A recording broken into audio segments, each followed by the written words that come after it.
porque yo pensé que iba hasta a correr después de ese partido, de ese escándalo, ¿no? Sí me causó mucho ruido ese partido, mucha tristeza, porque era una gran oportunidad para mí de un crecimiento y que me catapultara mi carrera mucho más rápido de lo que yo esperaba. No se nos dio. O sea, hay mucha gente que piensa que el arbitraje se vende y que agarras dinero o que o beneficias a algún equipo por algún interés de por medio. Y aún así, el árbitro sale con la convicción de hacer bien su trabajo dentro de la cancha. En un partido Cruz Azul contra Morelia, donde Joel Wiki queda tirado y jala el balón con la mano. Sí, la mortiña. Así es. Una mano grotesca, donde a los 4 árbitros se me escapan, principalmente a mí, siendo el árbitro central. La gente, en una alta proporción, desaprueba tu trabajo. Lo entiendes y desde ahí ves tu perspectiva de que muchos juicios se hacen desde el desconocimiento de las reglas del fútbol. Pero realmente en tercera división no es bien remunerado el arbitraje. No, bueno, la final del 2013 es importante. Mi primer final, un Cruz Azul Toluca, esa fue en el 2008. Mi debut internacional, me tocó en Estados Unidos, son Alemania y Estados Unidos, que disfruté también. Otra experiencia, otro tipo de cosas. La expulsión de Molina, yo sigo pensando que es expulsión, porque si no abraza a Barrera... Ahora, la otra jugada que hubieras decidido, la del primer gol de América. Es falta. Hubieras dicho es falta, es falta. Un recargón. Sí, es un bloqueo. Es un bloqueo que se hace al Jerry Flores del Maza Rodríguez. Y aquí voy a tocar un tema medio escabroso, pero regularmente quien menciona que el arbitraje está en crisis somos los exárbitros, ¿eh? Sí. Y en muchas ocasiones es porque el que está atrás de la silla quiere estar en la silla del presidente de la Comisión de Árbitros. Paul Delgadillo, bienvenido a Apuntes de Rabona, muchas gracias por estar aquí con nosotros. No, al contrario, gracias por invitarme y sobre todo tener el honor de ser el primer árbitro aquí en Apuntes de Rabona. Un gusto, la verdad. Exacto, han pasado muchas personas por entrevistados en Apuntes, afortunadamente, y eres el primer árbitro. Y sobre eso, vi que a los 15 años, de la nada, te salió de una noche a otra ir a pitar un partido, regresaste y dijiste, de aquí soy ser árbitro. ¿Qué es lo que sentiste que te hizo decir, de aquí soy? Sí, efectivamente, tal como lo mencionas, así inició mi carrera de árbitro, sin pensarlo, sin tenerlo yo en el radar de que iba a estar dentro del fútbol con el silbato y las tarjetas, pero sí fue circunstancial. A un amigo que tenía un grupo de árbitros le faltó un árbitro para cubrir un partido de niños, me invitó, yo lo dudé, pues también estaba en una edad donde difícilmente tomas una decisión de ese tipo, pero me convenció, fui y la verdad es que fue, de inmediato me percaté que es una posición privilegiada dentro del fútbol, que el ambiente era de fútbol infantil, me gustó estar con los niños y sobre todo que me surgieron muchas dudas de lo que estaba marcando en la cancha, ¿no? O sea, si había marcado bien una tarjeta, una falta, un penal, y me surgió la inquietud de conocer el reglamento del fútbol. Y a partir de ahí fue donde yo empecé ya a darle un poquito más de estructura a lo que quería dentro de los árbitros. Hasta ese momento jugabas, tengo entendido, no así un camino profesional, pero jugabas. ¿De qué jugabas?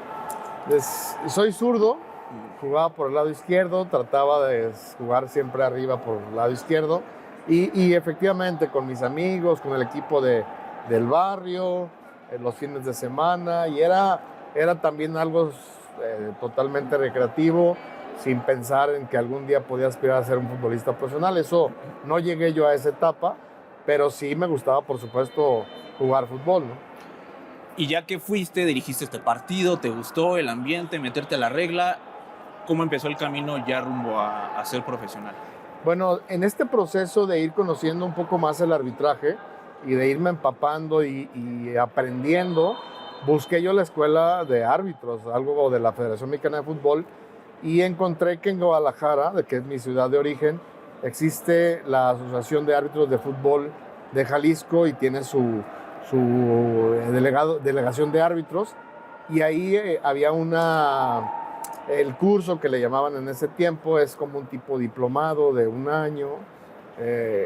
Hice el curso con otro grupo de amigos y tuve la fortuna de aprobarlo y después empezar a dirigir tercera división y paulatinamente ir ascendiendo. En el año 2000 debutas. ¿Cómo le informan al árbitro? Porque a veces pasa que con el jugador sabe el momento un día antes. Me imagino que el árbitro es con un poco de mayor anticipación. ¿Cómo funciona que te llaman, que te dicen vas a debutar?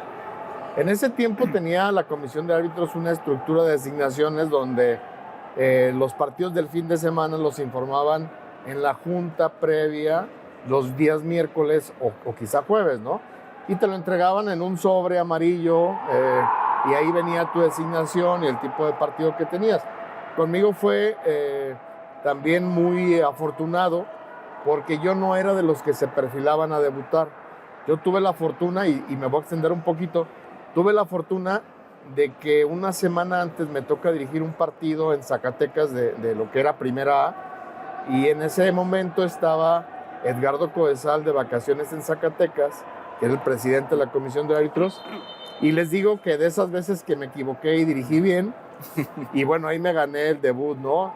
Venía la última jornada de la Liga MX, la primera división en ese tiempo del fútbol mexicano, y el doctor me designa para el partido de Pachuca contra Toluca, y realmente fue pues una gran sorpresa. No lo esperaba de verdad, y fue un mar de nervios, y fue a través de una llamada del mismo doctor donde me dijo que iba a debutar, que me vio cosas interesantes en Zacatecas y que bueno, ahí tenía la oportunidad, que ya dependía de lo que hiciéramos en la cancha, de seguir o esperar un tiempo más, ¿no? ¿Te acuerdas más o menos de la llamada exactamente? ¿Seguías en el vestidor? ¿Ya estabas en tu casa? Más o menos, ¿cómo fue la llamada? No, ¿Cómo la fue después de un entrenamiento. Después de entrenar en la mañana con mis compañeros, recibí la llamada de la comisión de árbitros por medio de la secretaria de la comisión de árbitros, la señora Limón, ya en paz descanse, una señora lindísima, y me comunicó al doctor que quería hablar conmigo. Yo no supe que él estaba en Zacatecas, él me lo platicó posteriormente, y él fue cuando me saludó, me dijo, oye, ¿sabes qué? Esta semana pensamos ponerte en un partido. Ya Pachuca no calificaba, Toluca estaba calificado.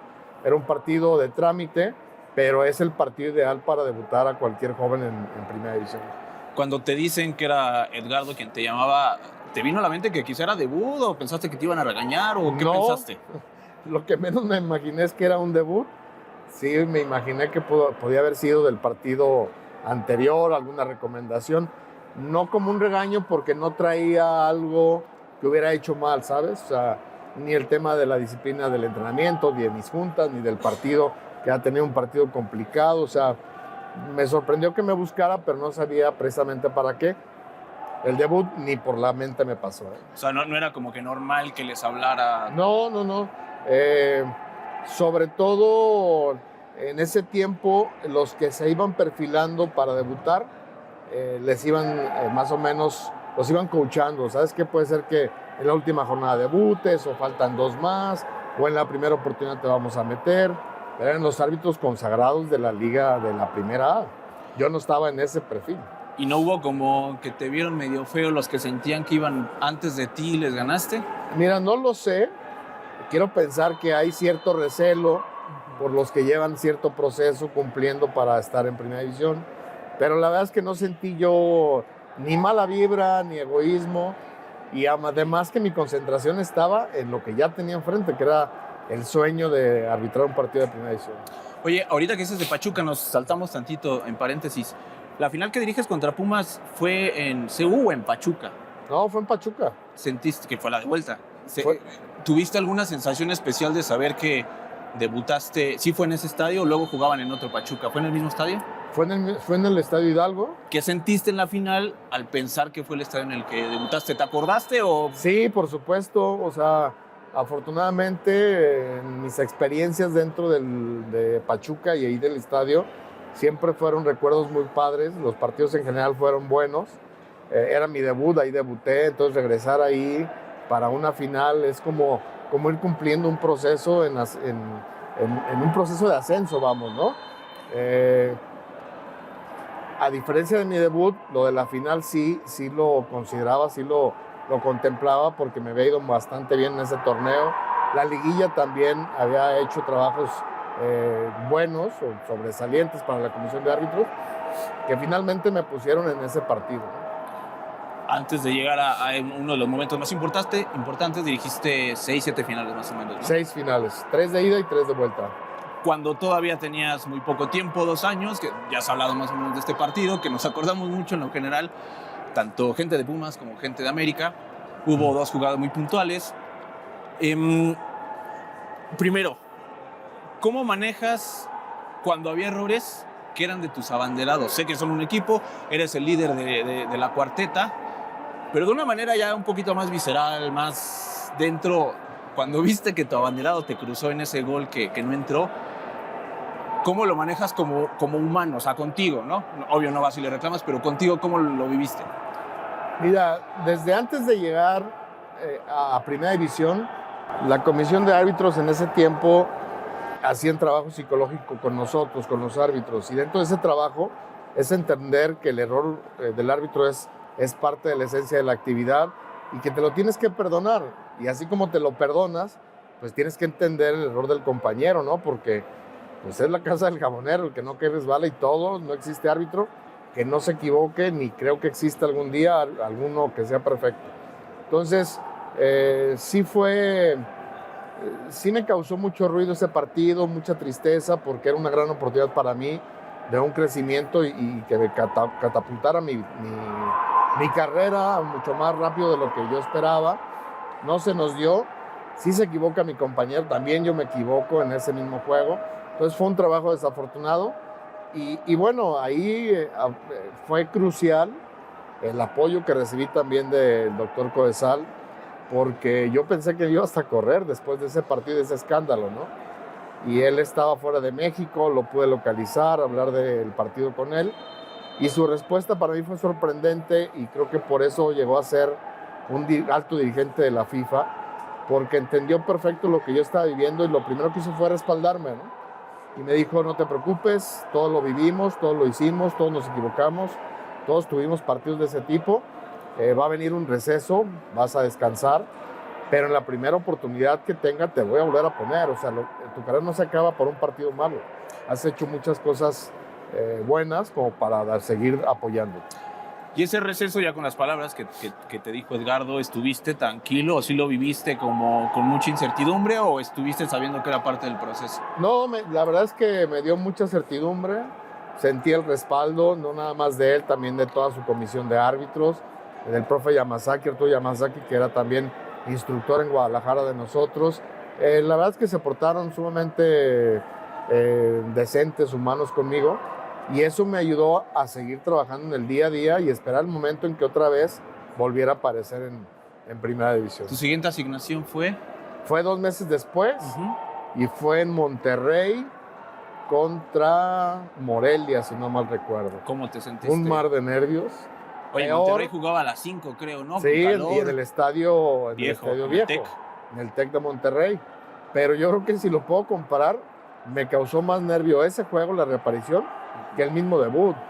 Porque pues, en el debut es la cara nueva y el que va avanzando y está apareciendo. La expectativa es menor. La expectativa es diferente, así es. Y acá tenía que volver a tomar nivel y volverme a enrachar para continuar ahí en mi carrera.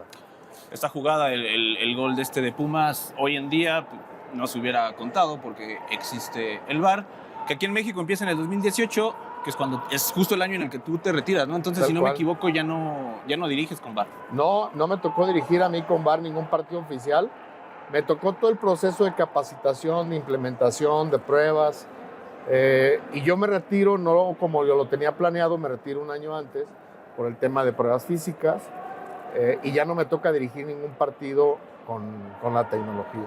¿Y cuál es tu visión general del VAR? Mira, para mí la visión es buena, me parece que ya hacía falta la tecnología y bueno, acabamos de poner como referencia una de las jugadas que ahorita en el fútbol mexicano ya no sucede, ¿no? Yo tengo una jugada que la pongo siempre de ejemplo en un partido Cruz Azul contra Morelia, donde Joel Wiki queda tirado y jala el balón con la mano. Sí, la muertiña. Así es, una mano grotesca, donde a los 4 árbitros se me escapan, principalmente a mí, siendo el árbitro central, que eso ya no lo vemos ahora en ningún lugar del mundo. Rara vez pasa una jugada de ese tipo y que teniendo VAR pasa desapercibido, eso ya no se da. Entonces, ahí te das cuenta que sí ha servido, ¿no? Que se puede pulir y se puede mejorar y sobre todo que sea más eficiente su aplicación en la optimización del tiempo. Creo que ahí es donde tiene el área de oportunidad del VAR. Pero de qué ha servido, para mí sí ha servido. Oye, perdón, no recordaba bien. Entonces, tú estabas en la Muertiña.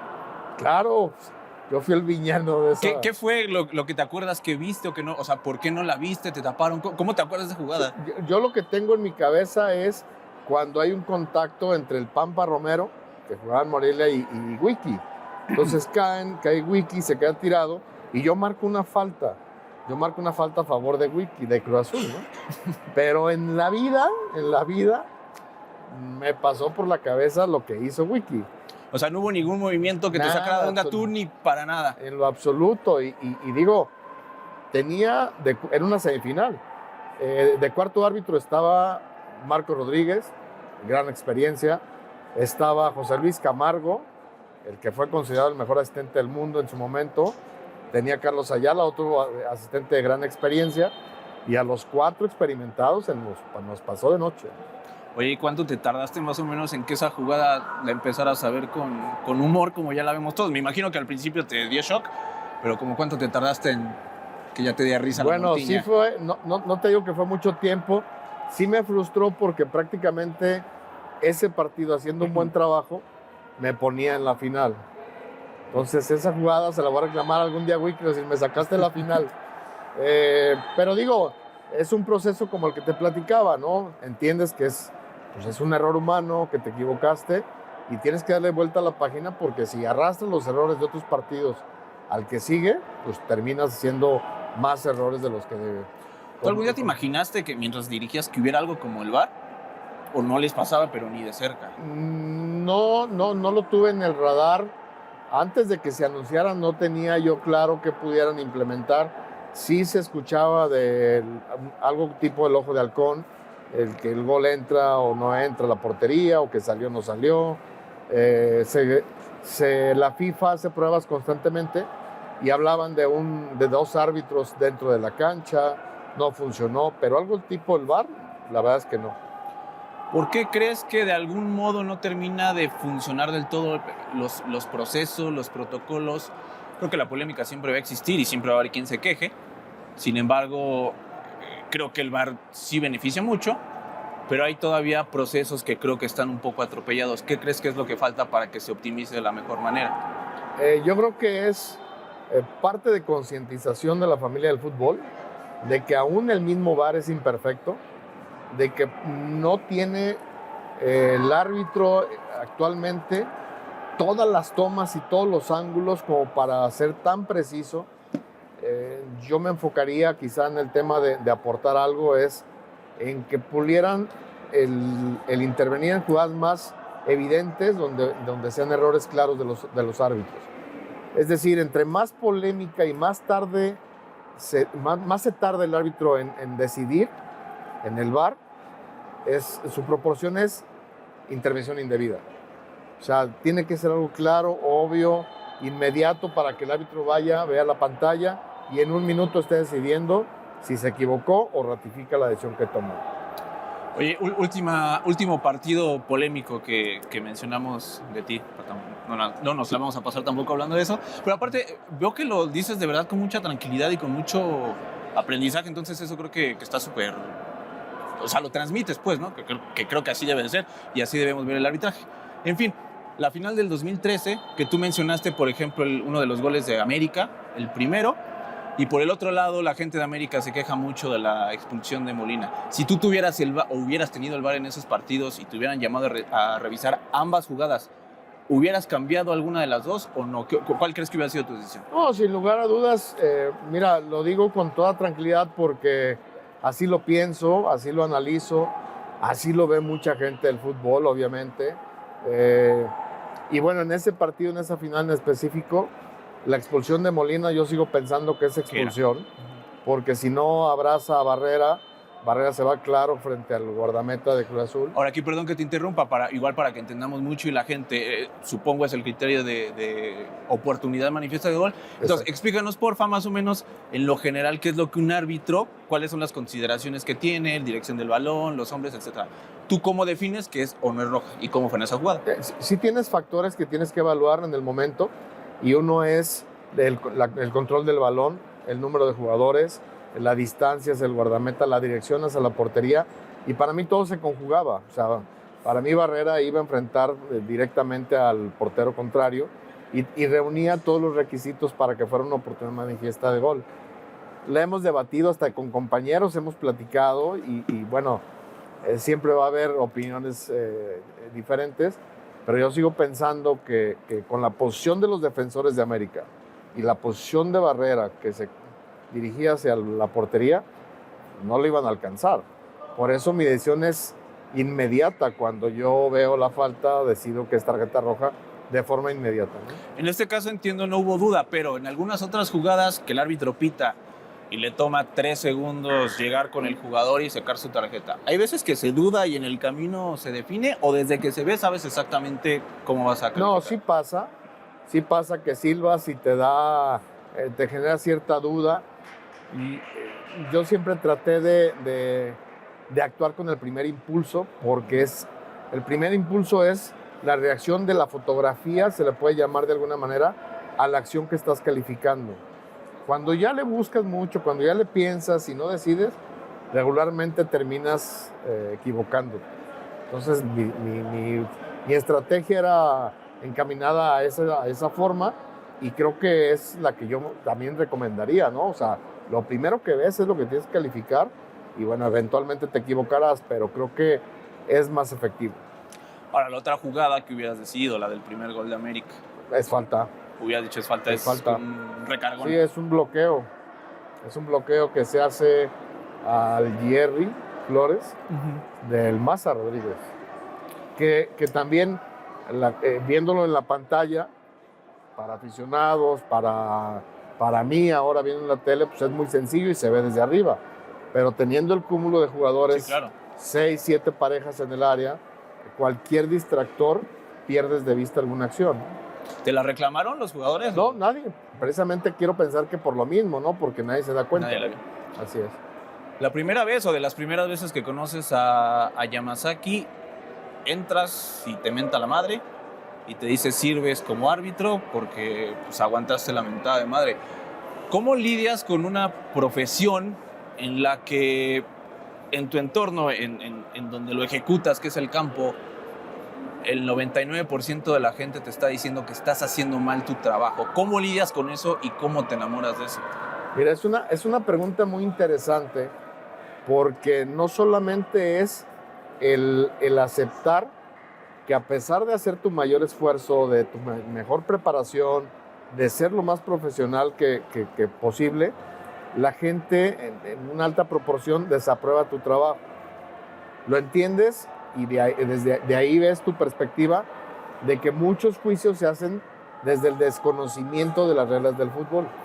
Entonces ahí tienes ya un factor a favor que te causa tranquilidad, ¿no?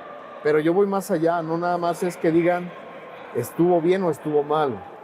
O sea, el grado de honestidad del árbitro debe ser tan alto que aún con que es cuestionada su honestidad y su integridad, tiene que seguir haciéndolo así. O sea, hay mucha gente que piensa que el arbitraje se vende y que agarras dinero o que obtienes o beneficias a algún equipo por algún interés de por medio, y aún así el árbitro sale con la convicción de hacer bien su trabajo dentro de la cancha. No todo el mundo lo puede asimilar y trabajar, eso también hay que decirlo claramente, y no todo el mundo tiene el perfil de aguantar las mentadas de madre. Mi mejor amigo de la infancia lo involucré en el arbitraje y se peleaba cada partido, cada semana, dijo, ¿sabes qué? Esto no es para mí, ahí está el uniforme, gracias, no lo quiero. Y así pasó. ¿Qué tanto pesa un estadio abucheándote, alcanzar a escuchar? Porque me imagino que escuchas más bien como pues, una masa, no escuchas tanto las voces en particular, pero a lo mejor se te cuela una. ¿Qué tanto pesa primero en el partido y segundo, pues ya que acaba? O sea, esa energía negativa ¿Qué tanto te pesa como persona? Mira, yo creo que es como tú lo canalices. Creo que si tú te haces una reflexión de que viviste un proceso muy largo, muy difícil, de mucho trabajo, para estar ahí precisamente en un estadio lleno, el día que lo tienes, no tiene que ser factor de presión, tiene que ser factor de motivación y de satisfacción de la responsabilidad que llegaste a lograr en un partido de trascendencia como algunas finales del fútbol mexicano, algún partido internacional. Pues yo creo que depende de cada persona cómo lo digiera, cómo lo asimile, cómo lo trabaje. Pero para mí el ver un estadio lleno y con esa vida que le da la gente al estadio, para mí era un regalo de mi profesión. Para mí una mentada de madre era cuando eran partidos a puerta cerrada y estaba un solo mono, una sola persona. Gritándote en la tribuna, ¿no? Ahí sí volteas y dices, oye, más bien ese sí te alcanza a sacar esa concentración. Es lo que te iba a decir, que los juegos en primera, en primera A, pues es lo que decía hace rato, ¿no? Como la masa de ruido. Pero por ejemplo en tercera, que tienes al papá que a lo mejor trae las cervezas, con una reja súper chiquita que te divide sin seguridad. Yo muchas veces veo que les gritan a los árbitros, los veo pasar con la cara muy seria. ¿Qué va pasando en la cabeza del árbitro en ese momento? ¿Lo bloquean por completo? Este tema del señor ni siquiera sabe lo que está diciendo. ¿Qué es lo que pasa en estas categorías donde es un poco más crudo? Como quiera que sea, tratas de ignorarlo, pero también hay algo que en el fútbol mexicano, y ojalá no se pierda, en la mayoría de las plazas, en las sedes de tercera, segunda, primera, difícilmente agreden a un árbitro. Hay mucha seguridad, la federación sí protege al árbitro en ese sentido. Tiene la facultad del árbitro de, si alguien está en esas categorías fuera de la cancha incomodando al arbitraje, lo puedes parar el partido, lo puedes sacar. Entonces te da mucha certidumbre, no te distrae, salvo que realmente el temple no sea tu mayor virtud, que tampoco tendría que ser para un árbitro, ¿no? ¿No hubo ninguna situación en la que sí sintieras un poco de temor de que las cosas se pudieran estar saliendo de control, o siempre?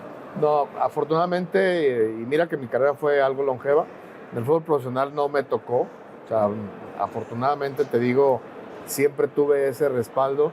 Me tocó también dirigir mucho en el fútbol amateur.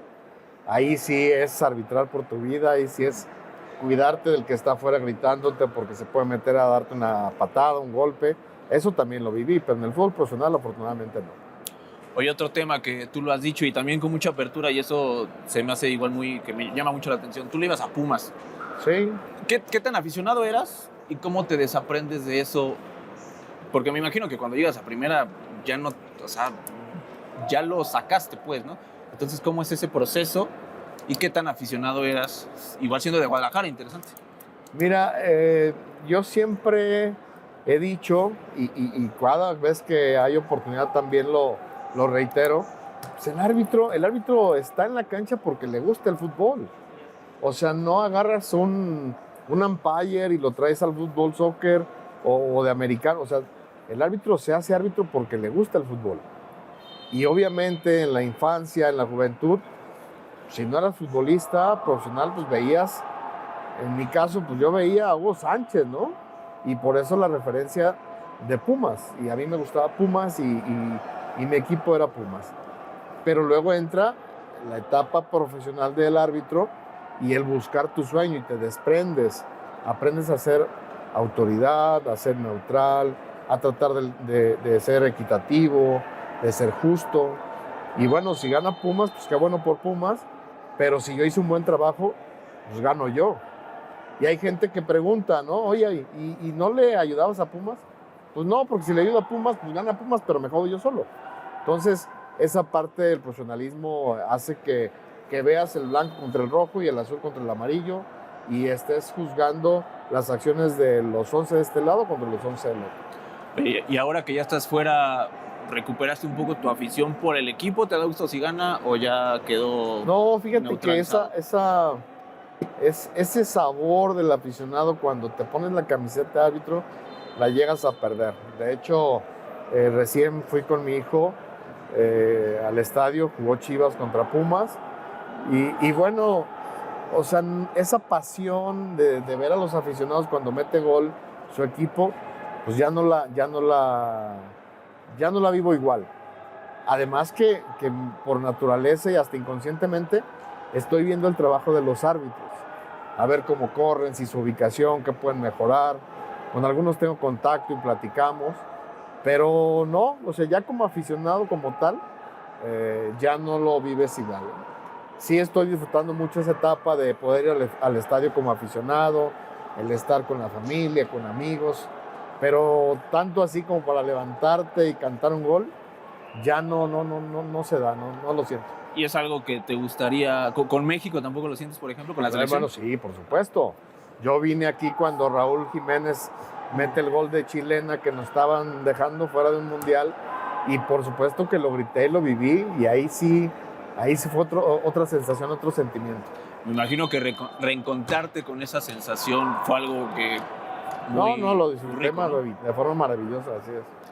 Cuando tú empezaste, las condiciones en general de las facilidades que se le daban al árbitro para ser profesional estaban más limitadas que ahora. Tenían que vivir en Ciudad de México, les pagaban por partido, no tenían un sueldo específico. Cuéntanos más o menos actualmente, por ejemplo, cuánto gana o cómo gana un árbitro de tercera división para empezar, más o menos. Hijo, no sé exactamente cuánto pueda estar ganando un árbitro de tercera división. Quiero pensar que debe rondar entre los 5,000 pesos, pero de ahí tiene que pagar sus viáticos. En ocasiones le toca un partido en la sede donde él vive y pues está genial, pero puede ir a dirigir un partido donde recorre 8 horas, 10, 12 horas en autobús y se gasta en el transporte, en los alimentos, el tiempo de viaje y regresa a veces pues con prácticamente nada, ¿no? No está bien, pero se ha vuelto parte del proceso del árbitro que va ascendiendo, pero realmente en tercera división no es bien remunerado el arbitraje. Y un árbitro que va subiendo en tercera, en lo que se llama Liga Premier, en segunda más o menos, ¿tiene que vivir de eso o tiene que tener algún ingreso? Por ejemplo, el de 5,000 pesos, ¿tiene oportunidad por las actividades de árbitro de tener una taquería, de tener otro trabajo, o realmente el ser árbitro le exige tiempo completo? Mira, en esas etapas, en esas categorías, tercera, segunda, puedes alternar algunos el trabajo, la profesión y el arbitraje, y algunos hasta dirigen fútbol amateur y de ahí se apoyan, otros están en la escuela, y ahí sí lo puedes combinar. Ya en la etapa de la Liga de Expansión, en la etapa ya del árbitro de Liga MX, ahí los requerimientos ya son totalmente diferentes. Ahí sí requieres de entrenar en la mañana, luego ir a tus sesiones técnicas, viajar a la Ciudad de México, los que son del interior de la República, hacer trabajo físico extra.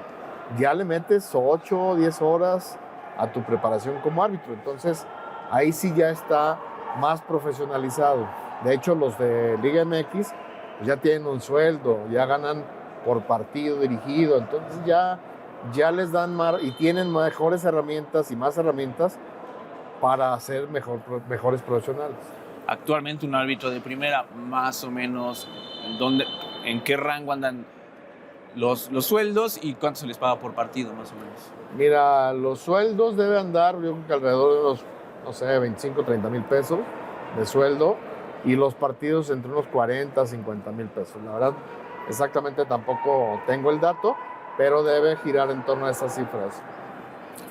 Hace unos años golpean de manera seguida a 2 árbitros y deciden que no van a pitar. Tú eras parte de los árbitros ya con mucho recorrido, de los que eran referencia, obviamente adentro, pero no sé si quizá un poco más para afuera, para cómo lo veía la afición y los medios. Decir, ellos son los importantes y seguramente ellos son los que van a decidir o los que mueven.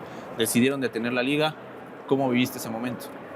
Fíjate que fue un momento sumamente estresante, difícil, no era una decisión fácil, y también quiero comentar que no fue una decisión que tomara ni Roberto García, ni Paco Chacón, ni José Luis Camargo, ni Paul Delgadillo. Esa situación se planteó y se vivió por una reacción de todos los árbitros. O sea, la indignación de cuando un árbitro es agredido y no se le hace justicia o no se protege, la forma de proteger al árbitro es con las sanciones que puedan haber por esa situación. Fue una postura unánime de todo el gremio, ¿no?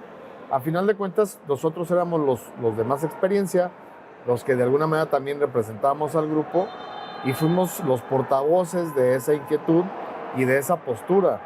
Pero sí fue complicado, muy complicado, no era fácil llevar el sentir del grupo al seno de la Federación Mexicana de Fútbol y que se tomara una decisión de ese tipo, ¿no? Quiero pensar y que subestimaron al grupo, no creyeron que se iba a tomar una decisión de ese tipo radical. También creo que se debió dialogar más para no llegar a ese punto. Pudo haber existido más apertura de ambas partes y que no llegáramos al punto donde pues, no se dirige y no hay fútbol y ahí pierden todo, ¿no? Después de este momento que hubo finalmente unidad en los árbitros, después como que se fracturó un poco en la asociación. Viene el momento de tu retiro, que comentas que lo tenías proyectado un poquito después, lo de las pruebas físicas. O sea, ¿cómo pasó eso? ¿Por qué lo de las pruebas físicas fue el impedimento y decidiste ya retirarte ahí? No, lo mío fue un tema 100% individual, personal, físico. O sea, yo ya a los 44 años ya empezaba y me costaba mucho trabajo el tema físico, los entrenamientos día a día. Entrenaba bien el lunes, el martes y el miércoles ya traía molestia y llegaba a un 80% a mis partidos. Entonces, cuando tenía que enfrentar mis pruebas físicas que nos convocaba la comisión de árbitros, o estabas al 100% o era muy complicado ya a esa edad, por lo menos en mi caso, aprobar, ¿no? Entonces tuve 2 pruebas que no logré aprobar y me puse a reflexionar, me preparé al 100% con todo un equipo integral de trabajo, de psicólogo, preparador físico, nutriólogo, y dije, si con esto no logro aprobar mis exámenes, ya llegó mi momento, ¿no? Y así se lo platiqué a Arturo Bricio, que era el presidente de la comisión de árbitros. Hablé con él y dije, ¿sabe qué, licenciado? Estoy trabajando de esta manera y si por algo no paso mis pruebas, yo ya me retiro. Y así fue, tal cual. No terminé una prueba y en cuanto salí de la pista de tartán, le marqué al licenciado y dije, ¿sabe qué? Ya mi ciclo terminó. Ya no creo que con lo que hice pueda aspirar a hacer algo más y me den. En fin, así fue mi proceso, ¿no? Pero creo que la asociación empezó a desintegrarse precisamente porque hubo un retiro, también se retiró José Luis Camargo, hubo un proceso de sustitución de la mesa directiva, sí implicaba mucho compromiso, mucho trabajo y mucha responsabilidad. No para todos era prioridad estar ahí, asumir ese rol. Y bueno, se dispersó todo y ya no se le dio continuidad. La idea de la asociación era buscar siempre mejoras para los árbitros. Se consiguieron algunas muy importantes, demasiado importantes, como el que, por ejemplo, los árbitros pudieran tener aseguradas a sus familias, cosa que no pasaba, sus sueldos, sus viajes, sus viáticos. Y en ese sentido causó y generó mucha satisfacción en el grupo, que por lo menos algo se aportó para el arbitraje en México. Cosas que en una industria tan estratosférica cuesta trabajo entender que no tuvieran cosas tan básicas, ¿no? Y qué bueno que se pudieron transformar. También me llamó mucho la atención que te estabas preparando físicamente para esas pruebas, pero a la vez te preparaste mentalmente para el retiro. Entonces, sí, claro. No fue un golpe realmente duro porque lo asumiste, pues. Sí, no. Y más allá del tema de las pruebas, también ya tenía en mi radar que ya mi ciclo se estaba terminando, que ya estaba muy pronto y muy cercano el retiro. 6 meses más, 6 meses menos, pero ya mi carrera se iba a concluir. Y sobre todo, ya empezaba yo a planear lo que seguía después de ser árbitro, cómo iba a entender este proceso, cómo lo iba a asimilar mi cabeza, mi día a día, el entrenamiento, los viajes. Radicalmente te cambia la vida, ¿no? Pero fue una etapa que la asimilé bien, creo que bien. Entendí también y agradecí pues tuve una carrera prácticamente de 25 años en el fútbol profesional, muy larga, de mucho esfuerzo, mucho sacrificio, de superar muchos obstáculos personales, familiares. Y esos eran mis pequeños logros constantes, ¿no? Más allá de que si dirigí una final o si fui árbitro internacional, esos retos que iba consiguiendo con el arbitraje son los que al final de mi carrera me llenaron de satisfacción, lo que me tocó vivir dentro de ella. Oye, ¿tienes alguna perspectiva, opinión de, en lo general, el análisis arbitral de exárbitros? Que a veces ves análisis, ves tweets, ves palabras que pareciera que hay una saña que desde acá a veces cuesta trabajo entender pues son parte del mismo gremio, estaban en lo mismo. ¿Tú cómo ves eso? ¿Cómo sientes eso? ¿Cómo crees que se lleva a cabo esa actividad y esa manera de juzgar el trabajo de alguien que a lo mejor hasta fue tu excompañero? Mira, yo la verdad es que hay muchas cosas que no comparto las formas. Creo que también los exárbitros pudiéramos resaltar muchas cosas que se hacen bien de parte de los árbitros actuales, que pasan desapercibidas, o también informar a la gente por qué la razón de una decisión, ya sea bien o mal tomada. Y sí, coincido en que hay tendencias de esa puro golpear, a puro criticar, puro desacreditar. Y también hay que entender una cosa, o sea, habemos muchos exárbitros que pensamos que nosotros y en nuestro tiempo era mejor que los actuales. Y yo no comparto esa posición. Yo creo que ahora hay árbitros que tienen una preparación muchísimo mejor que nosotros, y no se diga de más tiempo atrás, porque lo que ahora muchos de los exárbitros criticamos son cosas que a nosotros nos pasaron, pero al cubo y al cuadrado. O sea, bueno, platicamos de la de Wiki. Quiero saber de los árbitros actuales a cuál le ha pasado una de esas. Sí. Y te puedo mencionar de todos los exárbitros, ¿eh? O sea, yo no he visto un árbitro que venga y saque 2 tarjetas al mismo tiempo. O que le pase como a Felipe Ramorrizo, a Chiquimarco, a Paco Chacón, a Paul Delgadillo, a Roberto García. Todos cometimos horrores arbitrales, ¿eh? Ya no digo errores, horrores. Y esa parte de ser una crítica encarnizada, o sea, no me convence, no me gusta. Creo que pudiéramos tener otro perfil los exárbitros. Yo aún no soy tan grande, vaya, pero desde que tengo memoria y veo fútbol, que es en la mitad de los 90, siempre se ha dicho que el arbitraje está en crisis. ¿Crees que algún día realmente se va a dejar de decir eso? ¿O es parte, ya es un dicho que va a permanecer para siempre, pase lo que pase? Mira, tristemente, y ahí sí te voy a invitar a una reflexión, que analices de dónde viene esa famosa crisis del arbitraje. Y aquí voy a tocar un tema medio escabroso, pero regularmente quien menciona que el arbitraje está en crisis somos los exárbitros, ¿eh? Sí. Y en muchas ocasiones es porque el que está atrás de la silla quiere estar en la silla del presidente de la Comisión de Árbitros. Y existe golpeteo, pero desde que yo tengo uso de razón, es cierto que el arbitraje está en crisis, y que el arbitraje está en crisis, y que el arbitraje está en crisis. Y vamos a seguir con otras generaciones de árbitros y vamos a escuchar algo similar. ¿Que el arbitraje es imperfecto? Sí. ¿Que se van a seguir equivocando? Sí. ¿Que va a haber impenales? Sí. Pero yo conozco y sé la mayoría de los chavos que están ahora dirigiendo en Liga MX, conozco su profesionalismo, y la verdad es que son personas íntegras, que aman el arbitraje, que se meten a la cancha a hacer su mayor esfuerzo, y pues se equivocan, como nos equivocamos nosotros. Nosotros nos llamamos Apuntes de Rabona, y ¿qué crees que sería un equivalente a una Rabona como árbitro en el campo? ¿Qué decisión o hacer qué sería como un equivalente? Una ventaja.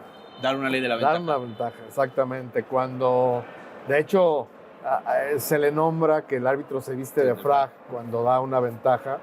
Son de las cosas que te dan más satisfacción como árbitro en la cancha, cuando ves una falta y tienes la habilidad de leer la jugada, de tener la calma, de no dar el silbatazo, de arriesgar y decir siga, y que culmine en gol. Esa es una Rabona. ¿Qué es lo mejor de ser y de haber sido árbitro? No puede ser una sola cosa, pero el privilegio de estar en una posición que muy pocas personas, o bueno, sí, muy pocas personas están en la cancha. Eso puede ser de lo más relevante. Toda la gente que he conocido por medio del arbitraje y del fútbol también es otra cosa que yo agradezco infinitamente. Todo lo que me tocó conocer, viajar, experimentar, aprender. El arbitraje es mucha enseñanza de muchas cosas de vida, ¿no? Sería una lista larga. Te haría un pergamino, sin lugar a dudas. Un gol que recuerdes que se haya mezclado, obviamente, el gran gol, el entorno y la posición donde tú estabas, que se te haya quedado como un golazo que siempre recuerdas. Bueno, tengo un gol muy presente que fue de Gaitán, que jugaba en Tigres, jugando contra Morelia. Yo me encontraba un poco atrás de él y levanta la cabeza, me acuerdo perfecto que levanta la cabeza y dispara gol desde atrás de media cancha. Sí. Entonces, lo que él estaba viendo prácticamente me tocó verlo a mí. Y veo cómo el balón va con dirección a puerta y que hay un verdadero golazo. Me tocaron muchos, pero ese me llamó mucho la atención porque con mucha viveza él levanta la cabeza y ve que el portero está delante y se atreve a hacer el disparo. Un muy bonito gol. ¿Lo viste como él? Perdón, lo vi como él, tal como cual. Así es, yo estaba unos metros atrás nada más. Antes de despedirnos, Paul, y agradeciéndote mucho el tiempo, todo lo que nos has platicado, te vamos a pedir, porfa, otra de las cosas que solemos hacer aquí en Apuntes, que es un 11 ideal, dependiendo de, pues son jugadores a veces, periodistas, en tu caso, pues árbitros, el primer árbitro en la historia de Apuntes de Rabona en las entrevistas. Entonces, que nos des un 11, porfa, de árbitros, ¿no? Ya decíamos los que crees que son mejores, los que más te gustaban, los que más te marcaron. Entonces, ¿qué te pasa aquí? ¿Quieres que lo escriba? Por favor. Bueno, pues vamos a poner, lo vamos a hacer en orden jerárquico. Ok. ¿Quieres que te los vaya diciendo? Porfa. Edgardo Codesal, Arturo Bricio. Vamos a poner aquí Armando Archundia, Arturo Yamazaki.